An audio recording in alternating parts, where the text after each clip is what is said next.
بسم اللہ الرحمن الرحیم۔ السلام علیکم۔ اردو کہانی مرکز پر آپ سب کو خوش آمدید کہتے ہیں۔ میرے شوہر کو آج مجھ سے بچھڑے تقریباً 5 سال کا عرصہ بیت چکا تھا، مگر آج بھی یوں لگتا تھا جیسے میرے شوہر ملک شعیب کو اس دنیا سے گئے ابھی 2 دن ہی گزرے ہیں۔ آج بھی میرا دیور ملک ریاض مجھ پر ویسے ہی جان نچھاور کرتا تھا جیسے میری شادی سے پہلے کیا کرتا تھا۔ اس کی نظریں کل بھی مجھ پر تھیں اور آج بھی۔ میرے شوہر کی وفات کے بعد ریاض نے کئی بار مجھ سے شادی کی بات کی تھی، مگر میں تو اس کی شکل تک دیکھنا پسند نہیں کرتی تھی۔ شادی کرنا تو بہت دور کی بات ہے۔ میرا یہ انکار اس کے لیے اس قدر ناگوار گزرا کہ اس نے انتقام کی آگ میں جو کچھ میرے ساتھ کیا وہ ناقابل بیان ہے۔ رات کے اندھیرے کا فائدہ اٹھا کر وہ نہ صرف میرے گھر میں گھسا بلکہ جو کچھ اس نے یہاں آ کر کیا اس کا تصور کرنا بھی کسی شریف آدمی کے بس کی بات نہیں ہے۔ میرا نام فروہ ہے اور میرا تعلق ایک زمیندار گھرانے سے ہے۔ ہمارے خاندان میں لڑکیوں کو پڑھانے کا رواج نہ تھا، مگر پھر بھی میرے والد نے میری خوشی کی خاطر مجھے میٹرک تک تعلیم حاصل کروائی۔ جیسے ہی میٹرک کے امتحان دیے، ہمارے گھر میں میری شادی کی باتیں ہونے لگیں۔ ہمارے ہاں لڑکیوں کو زیادہ اہمیت نہیں دی جاتی تھی۔ شادی کے لیے بھی اس کی رضامندی جاننا زیادہ ضروری نہیں سمجھا جاتا تھا۔ بس شادی سے 1 ماہ پہلے اسے بتا دیا جاتا تھا کہ فلاں دن اس شخص سے تمہاری شادی ہے۔ خیر، میں ایک حقیقت پسند لڑکی تھی، جانتی تھی کہ آج نہ صحیح تو کل شادی تو ہونی ہی ہے، بس اس وجہ سے زیادہ واویلا نہ کیا۔ خیر، شادی سے کچھ روز قبل امی نے آ کر بتایا کہ ملک شعیب سے تمہارا رشتہ طے ہوا ہے۔ شعیب میرے چچا کا بیٹا تھا۔ آخری بار میں نے اسے تقریباً 4-5 سال پہلے دیکھا تھا۔ خوش شکل تھا اور خوش اخلاق بھی۔ مجھے اس سے شادی پر کوئی اعتراض نہ تھا، مگر ایک شخص تھا جسے اس شادی پر اعتراض تھا، اور وہ تھا شعیب کا چھوٹا بھائی ملک ریاض۔ ایک صبح جب میں سو کر اٹھی تو اپنے ساتھ رکھے میز پر ایک کاغذ پایا۔ جب اسے کھول کر دیکھا تو میرے تو جیسے ہوش اڑ گئے۔ وہ ایک خط تھا جو ملک ریاض نے بھیجا تھا۔ اس میں اس نے لکھا تھا کہ اگر اپنی بھلائی چاہتی ہو تو اس شادی سے انکار کر دو۔ اپنے ماں باپ سے کہہ دو کہ تم شعیب سے نہیں بلکہ مجھ سے شادی کرنا چاہتی ہو، اور اگر تم نے ایسا نہ کیا تو انجام کی ذمہ دار تم خود ہوگی۔ تمہارا ریاض۔ میں نے خط پڑھا اور پھاڑ کر پھینک دیا۔ میں بھی گاؤں کی جٹی تھی، ان گیدڑ بھپکیوں سے ڈرنے والی نہ تھی، لیکن کہیں اندر دل میں بہت سے خدشات نے جنم لے لیا تھا۔ میں جانتی تھی کہ اگر اس بات کی بھنک بھی ابا یا بھائیوں کو پڑ گئی تو گھر میں ایک طوفان برپا ہو جائے گا۔ مجھے یہ بھی ڈر تھا کہ ابا اور بھائی پرانی سوچ کے مالک ہیں اور یہ میرے کردار پر ہی انگلیاں اٹھائیں گے، کہیں گے کہ پہلے تم نے ہی کوئی اشارہ دیا ہوگا، ورنہ کسی میں بھی خود بخود اتنی ہمت نہیں آ جاتی کہ وہ ایسی باتیں کرنے لگے۔ ریاض کو کسی نے کچھ نہیں کہنا تھا کیونکہ وہ لڑکا تھا، اور ہمارے خاندان میں لڑکوں کو جس مقام پر رکھا جاتا ہے اس سے میں بخوبی واقف تھی۔ کافی دیر سوچ بچار کرنے کے بعد میں اس مقام پر پہنچی کہ میں بالکل خاموشی اختیار کر لوں، ایسے جیسے میں نے یہ خط کبھی پڑھا ہی نہیں تھا۔ میں نے اس خط کے ٹکڑے ٹکڑے کر دیے اور اپنی آنے والی زندگی کی تیاریوں میں مصروف ہو گئی۔ چند روز بعد میرا اور شعیب کا نکاح ہو گیا، اور یوں بہت ہی دھوم دھام سے میں اپنے پیا گھر آ پہنچی۔ شعیب کو اتنے سالوں بعد دیکھا تو احساس ہوا کہ وہ اس سے کئی زیادہ خوبصورت ہے جتنا میں نے سوچا تھا۔ ایک ہی رات میں اتنا تو جان گئی کہ وہ ایک بہت ہی نیک اور اچھا انسان ہے، اور یوں میری خوشیوں بھری زندگی کا آغاز ہو گیا۔ وہ ہمارے خاندان کے باقی مردوں جیسا بالکل نہ تھا۔ وہ ان مردوں جیسا نہ تھا جو عورت کو اپنے پاؤں کی جوتی سمجھتے تھے، جو عورت کو اپنا غلام سمجھتے تھے، بلکہ وہ تو ان سب سے بہت مختلف تھا۔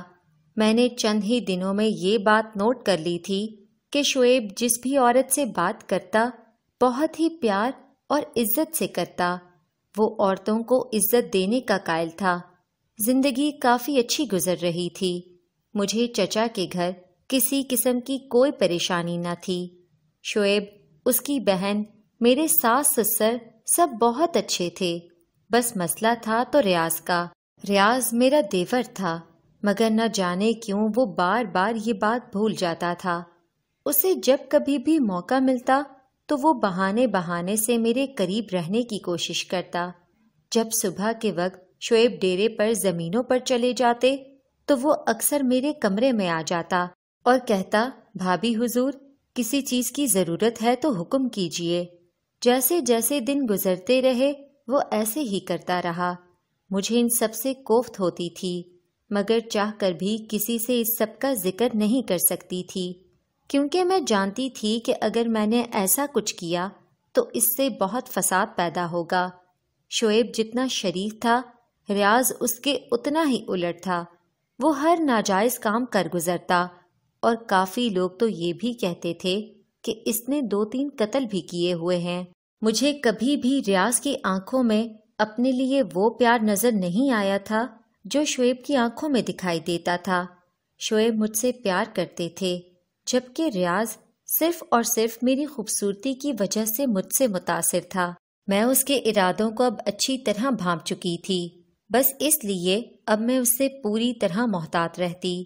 خیر، وقت گزرتا گیا اور تقریباً شادی کے 5 ماہ بعد خدا نے ہمیں بچے کی خوشخبری بھی سنا دی۔ یہ اس گھر کا پہلا بچہ تھا، اور یہی وجہ تھی کہ سب اس کی خبر کا سن کر بے حد خوش تھے۔ بس جو ایک شخص اس خبر سے ناخوش تھا وہ تھا ملک ریاض۔ اس نے 3-4 بار مجھے دھمکانے کی کوشش بھی کی، مگر میں اس کی کسی بات کا کبھی جواب نہ دیتی۔ میں جانتی تھی کہ سرپھرا سا انسان ہے، کہیں مجھے یا میرے ہونے والے بچے کو کوئی نقصان ہی نہ پہنچا دے۔ خیر، وقت گزرتا رہا اور آخر 9 ماہ کا عرصہ بھی بیت ہی گیا۔ خدا نے مجھے ایک چاند جیسے بیٹے سے نوازا تھا، جس کا نام اس کے دادا نے ملک زمان رکھا تھا۔ میرے ساس اور سسر تو پوتے کے آنے کی خوشی میں پھولے نہیں سما رہے تھے۔ پورے گاؤں میں مٹھائی بانٹی گئی، جشن منایا گیا، سب بے حد خوش تھے، مگر ملک ریاض کی بری نظر ہماری خوشیوں کو آ لگی اور میں بیوہ ہو گئی۔ ہوا کچھ یوں کہ کچھ ضروری کام کے سلسلے میں میرے شوہر کو شہر سے باہر جانا پڑا۔ ویسے تو انہوں نے شام تک واپس آ جانا تھا، مگر اس شام اچانک تیز آندھی اور بارش شروع ہو گئی، جس کی وجہ سے ان کی واپسی ملتوی ہو گئی۔ ساس سسر تو پہلے ہی بوڑھے اور ضعیف ہو چکے تھے۔ اس وجہ سے شعیب نے ریاض کو فون کر کے بول دیا کہ بھابھی کا خیال رکھنا، آج وہ اکیلی ہوں گی اور میں کل صبح تک واپس آ جاؤں گا۔ ریاض سے بات کرنے کے بعد انہوں نے مجھے کال کی اور سب صورتحال بتائی، تو میں تو بچوں کی طرح رونے لگی کہ مجھے نہیں پتا، جیسے بھی ممکن ہو آپ آج ہی واپس آئیں۔ ریاض کا نام سن کر میری آواز میں جو خوف ابھرا تھا، شاید انہوں نے وہ محسوس کر لیا اور واپس آنے کا کہہ کر کال بند کر دی۔ دوسری طرف جیسے ہی ساس سسر اپنے کمرے میں گئے، ریاض میرے کمرے میں آ گیا اور مجھ سے ادھر ادھر کی باتیں کرنے لگا۔ وہ اس بات سے بے خبر تھا کہ شعیب واپس آ رہا ہے، اور یہی وجہ تھی کہ وہ بالکل مطمئن ہو کر بیٹھا تھا۔ اللہ جانے اس کے دماغ میں کیا چل رہا تھا، لیکن میں اس کے ارادوں کو جانتی تھی۔ میرا دل بری طرح گھبرا رہا تھا۔ میں خدا سے بار بار بس ایک ہی دعا کر رہی تھی کہ یا اللہ، میری عزت صرف تیرے ہی ہاتھ میں ہے، خدا را اس کی حفاظت کرنا۔ ریاض میرے قریب آ کر بیٹھ گیا اور میرا ہاتھ پکڑ کر بولا، بھابھی جی کیا بات ہے، آپ کے چہرے پر اتنا پسینہ؟ اس کا میرا یوں ہاتھ پکڑنا تھا کہ میرا دماغ گھوم گیا۔ میں نے وہی ہاتھ جھٹکے سے چھڑایا اور ایک زوردار تھپڑ اس کے منہ پر دے مارا۔ بس پھر کیا تھا، جیسے ہی اسے تھپڑ لگا وہ غصے سے پاگل ہو گیا۔ میرے سر پر اوڑھا دوپٹہ اس نے ایک جھٹکے میں میرے سر سے کھینچ کر زمین پر دے پھینکا۔ اس کی آنکھوں کی سرخی پھیل چکی تھی۔ اس سے پہلے کہ وہ مجھے کوئی اور نقصان پہنچاتا، میں نے سوچا کہ جلدی سے اپنے ساس سسر کے کمرے میں بھاگ جاتی ہوں۔ اس کے ساتھ ہی میں نے زور زور سے شور مچانا شروع کر دیا، بچاؤ بچاؤ، کوئی ہے میری مدد کے لیے؟ یہ دیکھ کر وہ ایک دم سے گھبرا گیا۔ میں ابھی کمرے کے دروازے کے نزدیک ہی پہنچی تھی کہ میرے شوہر نے ایک زوردار جھٹکے سے دروازہ کھول دیا۔ سامنے کا منظر دیکھ کر ان کے چہرے کا رنگ زرد پڑ گیا۔ وہ اپنے بھائی کی تمام اصلیت جان چکے تھے۔ مجھے کچھ کہنے کی ضرورت نہ تھی کیونکہ وہ ان کا بھائی تھا اور مجھ سے زیادہ شاید وہ اسے جانتے تھے۔ ریاض نے جیسے ہی اپنے بھائی کو دیکھا فوراً پیچھے ہٹ گیا۔ کہنے لگا، بھائی آپ کی بیوی بہت ہی غلط کردار کی عورت ہے۔ میں ان کے پاس آیا تھا کہ اگر کسی قسم کی مدد کی ضرورت ہو تو بتائیے گا، اور انہوں نے میرے منہ پر تھپڑ دے مارا۔ ابھی وہ اور بھی بہت کچھ بولتا مگر شعیب نے ایک زوردار تماچا اس کے منہ پر دے مارا۔ ریاض نے جب دیکھا کہ میری حقیقت اب امی ابو تک جائے گی، دونوں بھائیوں کے درمیان ہاتھا پائی شروع ہو گئی۔ اسی دن سے میں ڈرتی تھی اور وہی ہو گیا۔ میں بھاگ کر اپنے ساس سسر کے کمرے کی طرف گئی کہ جلدی سے انہیں بلا لاؤں، مگر تب تک بہت دیر ہو چکی تھی۔ اس لڑائی جھگڑے میں شعیب کا سر پاس پڑے شیشے کے ٹیبل سے ٹکرایا تھا۔ شیشہ ٹوٹ کر شعیب کی گردن میں گھس گیا تھا، جس پر وہ بے ہوش ہو گیا، جبکہ ریاض وہاں سے بھاگ گیا۔ ڈاکٹر کو بلایا گیا مگر تب تک بہت دیر ہو چکی تھی۔ شعیب اب یہ دنیا چھوڑ کر جا چکے تھے۔ ہمارے ہنستے بستے گھر پر غموں کا پہاڑ ٹوٹ پڑا تھا۔ زمان جو ابھی چند ماہ کا ہی تھا، باپ کی شکل پہچاننے سے پہلے ہی باپ کو گنوا بیٹھا۔ سارے خاندان میں کوہرام مچ گیا تھا۔ ہر طرف طرح طرح کی باتیں ہو رہی تھیں۔ ریاض کو پولیس نے گرفتار کر لیا۔ کافی عرصہ کیس چلتا رہا، لیکن ساس سسر بھی مجبور تھے۔ ایک بیٹا تو پہلے ہی گنوا چکے تھے، اب دوسرے کو کیسے اپنے ہاتھوں سے پھانسی چڑھا سکتے تھے؟ یہی وجہ تھی کہ خاندان کے بڑے بزرگوں نے مل ملا کر کچھ عرصے کے بعد ریاض کو رہائی دلوا دی۔ اس مشکل وقت میں میرے ساس سسر نے میرا بہت ساتھ دیا۔ انہوں نے شعیب کی وفات کے چند ماہ بعد ہی شعیب کے حصے کی تمام جائیداد زمان کے نام کر دی۔ ریاض کو اپنے باپ کی یہ حرکت بہت ہی ناگوار گزری۔ اس کا خیال تھا کہ بڑے بھائی کی وفات کے بعد سب کچھ اب اس کا ہوگا، مگر ایسا نہ ہوا۔ ریاض جو شعیب کی وفات کے بعد میری جان چھوڑ چکا تھا، ایک بار پھر میرے پیچھے پڑ گیا۔ پھر سے مجھ سے شادی کی خواہش ظاہر کرنے لگا۔ میں نے صاف انکار کر دیا اور اسے اپنے بیٹے سے ملنے جلنے سے بھی منع کر دیا۔ خیر کچھ عرصے تو ریاض نے مجھ سے شادی کرنے کے لیے جدوجہد کی، مگر پھر خاموش ہو گیا۔ میرے ساس سسر نے اس کی شادی کر دی اور یوں وہ اپنی زندگی میں مصروف ہو گیا۔ وقت گزرتا رہا اور زمان بڑا ہو گیا۔